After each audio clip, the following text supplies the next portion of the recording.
ایک بات میں محسوس کرتا ہوں، سنی مسلمانوں کو کہنا چاہتا ہوں، خاص کر کے سارے ہی، چاہے وہ دیوبندی ہیں، چاہے وہ بریلوی ہیں، چاہے اور کسی طبقے کے ساتھ رکھتے ہیں، ٹھیک ہے اہل بیت سے آپ لوگ بھی بڑی محبت کرتے ہیں، لیکن محرم کے دنوں میں وہ احترام باقی نہیں ہے کئی لوگوں میں جو ہونا چاہیے، وہ احترام نہیں باقی جو ہونا چاہیے۔ اہل بیت کا احترام ہمارے ایمان کا حصہ ہے۔ آج کل تو حیرت کی بات یہ ہے کہ کچھ لوگ جو اپنے آپ کو کہتے ہیں کہ ہم محرم منانے جا رہے ہیں، اور نعوذ باللہ ان کے جسم میں نشہ داخل ہو جائے تو ان کے لیے یہ ڈوب مرنے کا مقام ہے۔ ان سے بہتر تو پھر وہ شیعہ حضرات ہیں جو اس ادب کو ملوث تو رکھے ہوئے ہیں۔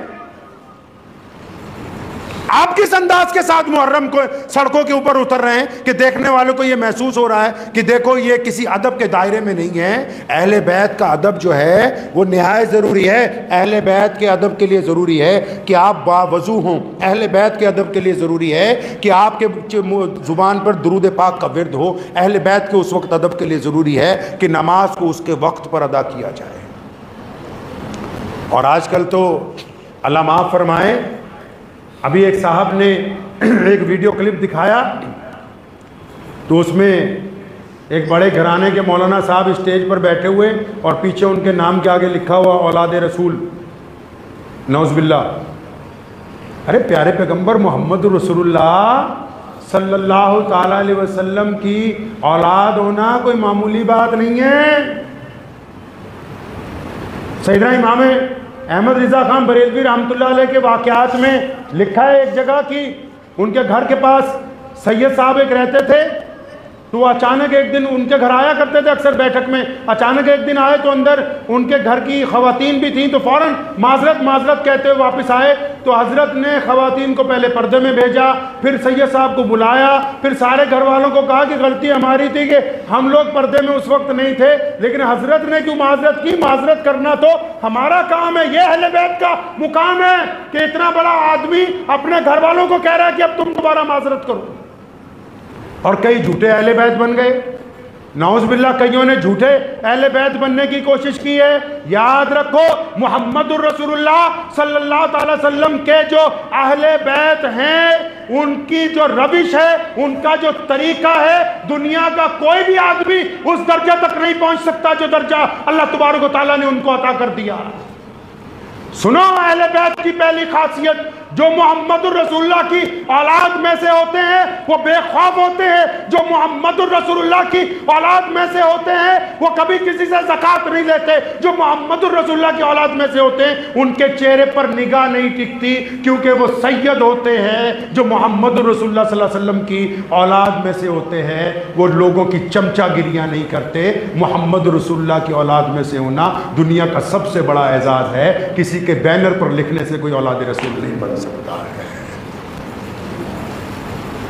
لیکن ادب تو مسلمان اس لیے کر لیتے ہیں، بس میرے والد شیخ الاسلام مولانا حبیب الرحمن لدھیانوی رحمۃ اللہ علیہ ایک واقعہ ہمیں سنایا کرتے تھے، فرماتے تھے کہ اللہ والے تھے بہت بڑے بزرگ، تو ان کے پاس ایک بندہ چلا گیا، اس نے جاتے ہی ان کو کہا کہ جناب میں سید ہوں۔ وہ اللہ والے فوراً اپنی جگہ سے اٹھ کے کھڑے ہوئے، اس کا ہاتھ پکڑ کے چوما اور اپنی گدی پہ بٹھایا۔ اب کیونکہ اللہ کا ولی کامل تھا، وہ 5 منٹ وہ بندہ گدی پہ بیٹھا، اٹھ کے کھڑا ہو گیا، اگر جی حضرت میں نے تو جھوٹ بولا تھا کہ میں سید ہوں، میں نے تو جھوٹ بولا تھا کہ میں سید ہوں۔ تو اس اللہ والوں نے دوبارہ اس کا ہاتھ پکڑا، پھر چوما، فرمایا پتہ ہمیں بھی تھا کہ تم جھوٹ بول رہے ہو، اور لیکن تم نے نام کس کا لیا یار؟ نام محمد رسول اللہ کا لیا ہے۔ اس نام کا ہی اتنا ادب ہے کہ ہم اپنی گدی چھوڑ دیں، اس نام کا ہی اتنا ادب ہے کہ ہم اٹھ کر کھڑے ہو جائیں، اس نام کا اتنا ادب ہے کہ ہم تمہیں کھڑے ہو کر سلام پیش کریں، کیونکہ نام ہی تم نے محمد رسول اللہ صلی اللہ علیہ وسلم کا۔ تو مسلمانوں، محرم کے اس مہینے کی جتنی خاصیتیں ہیں، چاہے یوم عاشوراء کی فضیلت ہو، محمد رسول اللہ نے جو حدیث میں بیان کی ہے، اور پھر اہل بیت کی محبت ہو، اور پھر میدان کربلا کا پیغام ہو، اس بات کو ذہن نشین کر لیں کہ اگر ہمارا کردار اگر بولتا ہے تو ہم محرم منا رہے ہیں۔ اگر ہمارا کردار اندر سے کہہ رہا ہے کہ نہیں تو بے ایمان ہے، تو ٹھگ ہے، تو چور ہے، تو بد کردار ہے، تو شرابی ہے، زناکار ہے، تو پھر آپ محرم نہیں منا رہے ہیں۔ محرم منانا ہے تو آئیں، پہلے 2 رکعت نماز پڑھ کے اپنے رب کے حضور توبہ کریں کہ یا اللہ تیرے پیارے پیغمبر کے نواسے کی بات دہرانے کے لیے جا رہے ہیں، ان کی بات دہرانے کے لیے جا رہے ہیں جنہوں نے اپنی ساری اولاد قربان کر دی۔ تو آج سے ہم توبہ کرتے ہیں جھوٹ بولنے سے، آج سے ہم توبہ کرتے ہیں کسی کی بیٹی کی طرف گندی نگاہ ڈالنے سے، آج سے ہم توبہ کرتے ہیں ٹھگی مارنے سے، آج سے ہم توبہ کرتے ہیں شراب پینے سے، آج سے ہم توبہ کرتے ہیں پڑوسیوں کو تنگ کرنے سے، آج سے ہم توبہ کرتے ہیں لوگوں کا دل دکھانے سے، اور اس بات کا عہد کرتے ہیں کہ جو بھی مظلوم ہوگا چاہے اس کا مذہب کوئی بھی ہو، اگر وہ اپنی مدد کے لیے ہم تک آئے گا تو ہم اس مظلوم کی مدد کرنے کے لیے جائیں گے۔ تو محرم ہے، اگر ہے یہ ارادہ ہے تو محرم ہے، پھر ہم محرم منا رہے ہیں۔ اگر دل میں یہ ارادہ ہے تو آپ محرم منا رہے ہیں، اور اگر دل میں صرف یہ ارادہ ہے کہ چند پیسے خرچ کر دینے، تھوڑا سا وقت لگا دینا ہے، تو آپ محرم نہیں منا رہے، آپ اپنے آپ کو دھوکہ دے رہے ہیں۔ کیونکہ امام حسین رضی اللہ تعالیٰ عنہ سے جن لوگوں کو محبت ہے، جو ان کے جانشین ہیں، وہ کل بھی سر بلند تھے، آج بھی سر بلند ہیں۔ حسینی کبھی شکست نہیں کھا سکتے، وہ کل بھی عظمت والے تھے، قیامت تک عظمت والے رہیں گے، کیونکہ یہ امام حسین رضی اللہ تعالیٰ عنہ نے انہیں سکھا دیا کہ قیامت تک اس دین کو کیسے قائم رکھنا ہے، کہ دین میں عزاداری نہیں چلے گی کسی کی، کوئی اس میں چودھری نہیں بن سکتا۔ یہ جو دین کی حفاظت کی جنگ سیدنا امام حسین رضی اللہ تعالیٰ عنہ نے لڑی ہے نا، ہم نے تو دین نعوذ باللہ چند گنتی کے لوگوں کے پاس گروی رکھ دیا ہے نا، ہم نے دین اپنے ہی چند سرمایہ داروں کے پاس نعوذ باللہ گروی رکھ دیا۔ یزید بھی انہی میں سے تھا جو سمجھ رہا تھا کہ دین کو میں نے اپنے انڈر لے لیا اور یہ اب دین میرے پاس گروی رکھا گیا ہے۔ لیکن قربان جاؤں امام حسین رضی اللہ تعالیٰ عنہ میں کہ جنہوں نے یہ رسم قائم کر دی کہ کوئی بھی بندہ دین کے اوپر قابض نہیں ہو سکتا، کوئی بھی بندہ دین پر قابض نہیں ہو سکتا،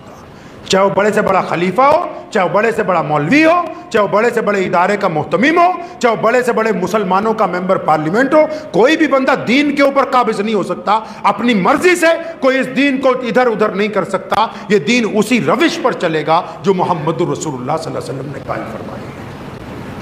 یہ کربلا کا پیغام ہے، اور اس پیغام کو بالکل یاد رکھیے گا۔ یہ جو دن جا رہے ہیں بڑے مقدس دن ہیں، اللہ سے مانگیں، کثرت سے درود پڑھیں، اہل بیت کے اوپر درود بھیجیں، اور اپنے گناہوں کی معافی مانگیں، اور اپنے رب کے ساتھ اپنے رب کی رضا کو حاصل کریں۔ یہ بڑے دن مقدس دن ہیں، ان دنوں کو یاد کیجئے جب ان دنوں میں کربلا کے میدان میں امام حسین پہنچے، شدت کے دن۔ ان واقعات کو اپنے بچوں کو سناؤ، اپنے گھر والوں کو سناؤ، اپنے غیر مسلم ہندو سکھ دوستوں کو وہ واقعات سناؤ۔ وہ قصہ نہیں ہے، کہانی نہیں ہے، وہ ایک سبق ہے جو دنیا کو پڑھایا جانا ضروری ہے۔ وہ ایک واقعہ نہیں ہے، وہ ایک راستہ ہے جو دنیا کو روشنی کی طرف لے کے جاتا ہے۔ تو اس لیے ان واقعات کو یاد رکھنا، ان کے متعلق پڑھنا، ان کے متعلق سننا، یہ سارے کا سارا نیکی کا کام ہے۔ اہل بیت کی فضیلت کو سننا، اہل بیت کے لیے دعائیں کرنا، اہل بیت کے اوپر درود بھیجنا، یہ تمام کی تمام اچھے لوگوں کی باتیں ہوتی ہیں۔ تو ان دنوں کو بالکل ذہن نشین کر لیجئے کہ جب محرم آئے گا ہم اپنے کردار کے ساتھ انشاءاللہ محرم منائیں گے انشاءاللہ۔ دعا کیجئے اللہ کریم مجھے بھی اور آپ سب کو ان باتوں پہ عمل کی توفیق عطا فرمائے۔ وآخر دعوانا ان الحمدللہ۔ مجھے امید ہے کہ آپ کو یہ ویڈیو پسند آئی ہوگی، اگر پسند آئی ہو تو یہ آپ اپنے دوستوں کے ساتھ شیئر کریں اور اس چینل کو سبسکرائب ضرور کریں۔